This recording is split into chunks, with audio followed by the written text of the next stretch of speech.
ప్రధానంగా వివేకానంద రెడ్డి హత్య గురించి మీరు మాట్లాడారు. వివేకానంద రెడ్డి గారి హత్యలో ప్రధానమైనటువంటి లీడ్ కానీ ప్రధానంగా ఉన్నటువంటి కథ ఏంటంటే దస్తగిరి అనేటువంటి వ్యక్తి వైఎస్ వివేకానంద రెడ్డి గారిని హత్య చేశారు. మా ప్రాంతంలో కానీ మా జిల్లాలో కానీ వివేకానంద రెడ్డి గారికి ఒక ప్రత్యేక స్థానం ఉంది. ప్రజానాయకుడు ఆయన. సామాన్య మానవుడు ఎవరైనా పోయి కష్టం ఉంటే కూడా ఒక చిన్న వ్యక్తికి సైతం ఎంత చిన్న ఆఫీస్కైనా పోయి ఆయనకు న్యాయం జరిగేదానికి ప్రయత్నం చేసేటువంటి ప్రజానాయకుడు.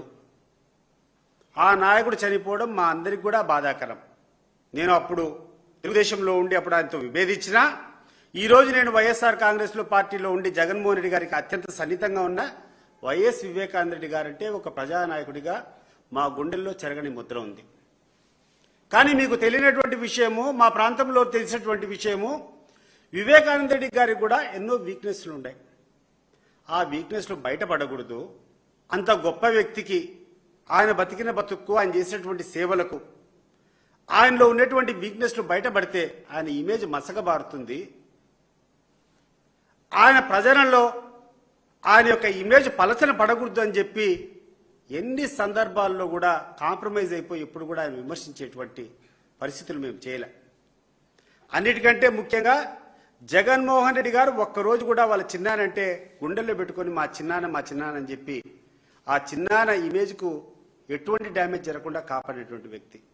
ఈరోజు సిబిఐ చేసినటువంటి ఛార్జ్షీట్లో కానీ ఇంకొక చాట కానీ అవినాష్ రెడ్డి గారి మీద మోపినటువంటి అభియోగం అంతా ఏంటంటే he has tampered the evidences, అంటే అక్కడ ఉన్నటువంటి సాక్ష్యాధారాలను చెడిపివేసే ప్రయత్నం చేశాడనేది ఆయన మీద ఉన్నటువంటి అభియోగం నంబర్ 1. నంబర్ 2 ఏంటంటే ఆయన మీద ఉన్నటువంటి అభియోగము మీరు ఏదైతే చెప్తున్నారో దాంట్లో కేసులో ఉండాడు అని చెప్తున్నావే. రెండో అభియోగం ఏంటంటే ఆయన యొక్క తప్పుడు వాదనకు ఊతం కల్పించాడు. వివేకానంద రెడ్డి హార్ట్ అటాక్తో రక్తం వాంతులు చేసుకుని చనిపోయినటువంటి ఒక ప్రచారాన్ని ఆయన పుట్టించాడు అనేది రెండో అభియోగం. ఈ రెండు అభియోగాల మీద అతని మీద ఛార్జ్షీట్ వేయడం జరిగింది. ఒక్కసారి ఈరోజు ఆదినారాయణ రెడ్డి తెలుగుదేశం పార్టీలో మంత్రిగా ఉన్నాడు. తెలుగుదేశం పార్టీ తరఫున ఎంపీగా పోటీ చేసినాడు. ప్రధానమైనటువంటి రైవల్ ఆల్మోస్ట్ 2015-16 నుంచి జగన్మోహన్ రెడ్డికి వ్యతిరేకంగా పనిచేసేటువంటి వ్యక్తి ఆదినారాయణ రెడ్డి ఏం మాట్లాడారు ఒకసారి చూడండి. వివేకానంద రెడ్డి గారు గుండెపోటు వలన చనిపోయినాడనే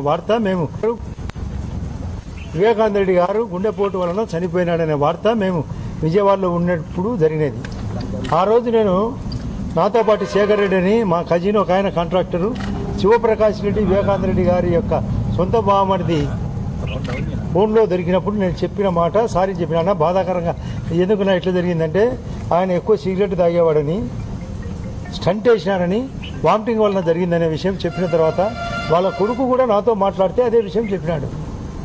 ఈరోజు అన్ని విషయాలు క్లియర్గా ఆదినారాయణ రెడ్డి గారు స్వయంగా సునీతమ్మ వాళ్ళ మామ శివప్రకాష్ రెడ్డిని అడిగితే శివప్రకాష్ రెడ్డే మాట్లాడాడని చెప్పి ఈరోజు స్పష్టంగా ఆదినారాయణ రెడ్డి చెప్తాడు. మరి ఆయన టెస్టిమనీ నేను ఎందుకు తీసుకోరు అని నేను అడుగుతున్నా.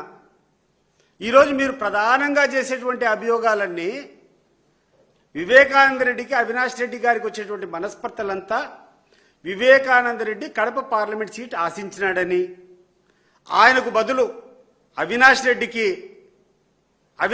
జగన్మోహన్ రెడ్డి ఎక్కడ టికెట్ ఇస్తాడో అనేటువంటి అభద్రతతో ఆయన అడ్డు తొలగించుకుంటే అవినాష్ రెడ్డి టికెట్ వస్తున్నటువంటి ఒక అంశాన్ని మీరు పైకి లేరుతున్నారు. నిన్న షర్మిల గారు మాట్లాడుతూ కూడా క్లియర్గా చెప్పారు.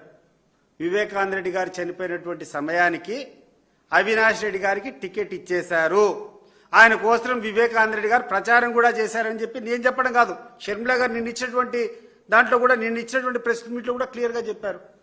ఇంకా అవినాష్ రెడ్డి జగన్మోహన్ రెడ్డి ఇద్దరు ఒకటైన తర్వాత ఇంకా మీరు మాట్లాడాల్సినటువంటి అవసరం ఏముంది అంటున్నా. మీ గురించి పట్టించుకోవాల్సిన అవసరం ఏముంది?